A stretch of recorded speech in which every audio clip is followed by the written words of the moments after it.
গামছা বাবা? হ্যাঁ আমি তো গামছা বাবাই। আমি তো আপনার কাছে আইতেছিলাম। তা সমস্যা কি? আমার কাছে তো সবাই সমস্যা নিয়েই আসে। আপনার কি সমস্যা?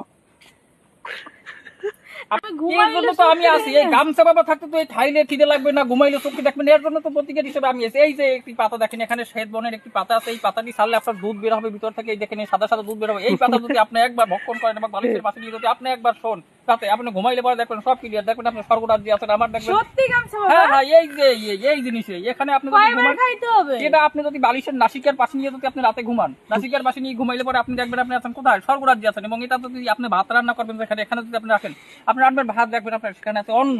এবং আপনি যদি তরকারি যখন রান্না করবেন, আপনি যদি তরকারি রান্না করেন, আপনি যদি মূলো শাক ভাজেন, আপনি সেখানে দেখবেন কি আছে? মূলো শাকের পরিবর্তে সেখানে দেখবেন আপনার পোলাও আছে, সেখানে আপনার বড় বড় ইলিশ মাছ আছে। এইগুলো দেখতে পারবেন। আমি তো মনে করেন এক কথায় প্রতিকার। গামছা বাবার কাছে আসলেই সব প্রতিকার হয়ে যায়। কি ঠিক বলতে আছে বুঝতে পারছেন? বাবা,